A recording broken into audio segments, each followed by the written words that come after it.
Okay.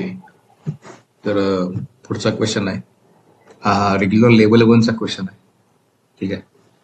तर integration I is equal to integration x square, इथे into आहे. ठीक आहे. Into bracket 1 minus 2 upon x bracket square d x.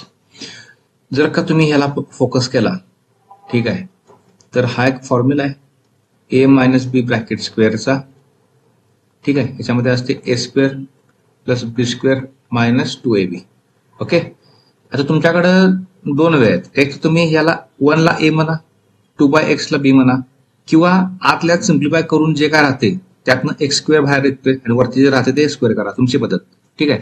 मी second type करतो, तुम्हाला कसं योग्य वाटेल त्याप्रमाणे करा. ठीक आहे. मी थोडंसं सेकंड टाईप नाही करतो. बघा, करायचं तर मला ए मायनस बी ब्रॅकेट स्क्वेअर आहे. ठीक आहे. बघा, आय इज इक्वल टू हे इंटिग्रेशन एक्स स्क्वेअर.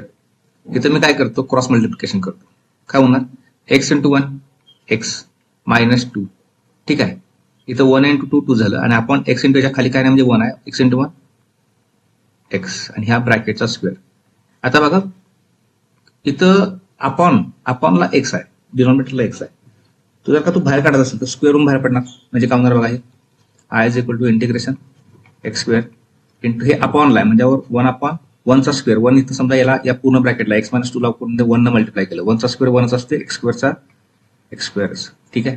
राहिलं काय, x minus 2 bracket x minus 2 bracket square. बघा, हे सिम्प्लिफाय केल्यावर थोडं सोपं पडतंय. ठीक आहे. तुम्ही 2/x चा स्क्वेअर केला तरी तेच येणार, नो प्रॉब्लेम.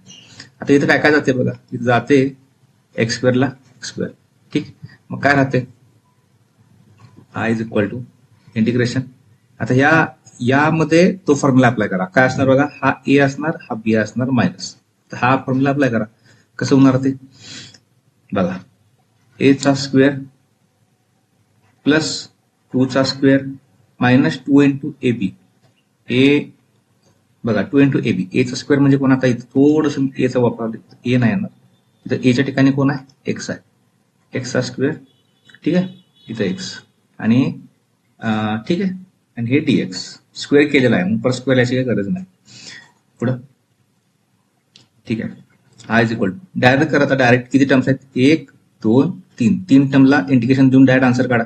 एक्स स्क्वेअरचं काय आहे, एक्स स्क्वेअरचं एक्स रेस टू 3 अपॉन 3 आणि एक्सचा डेरिव्हेटिव्ह अपॉनला मल्टिप्लाय करायचा, 1 असतो ह्याची गरज नाही. ठीक आहे. प्लस 2चा स्क्वेअर 4, तो 4 बाहेर घ्या, 4 बाहेर घेतला. ठीक आहे. 4 बाहेर घेतला तर राहिलं काय, राहिलं फक्त 1चं integration with respect to X असताना एक्स असते. ठीक आहे. आता हे 2 2 जार 4, इथे इंटू आहे, 2 2 जार 4, 4 बाहेर घे. बघा, इथं मायनस 4 बाहेर घेतलं, मात्र राहिलं कोण, एक्स. एक्सचा इंटिग्रेशन काय असते, एक्स स्क्वेअर अपॉन 2. आता इथं अजून एक सिम्प्लिफिकेशन होते, 2 1 जार 2 2 जार. ओके. तेवढा एक शेवटचा इफेक्ट, इथं प्लस येणार.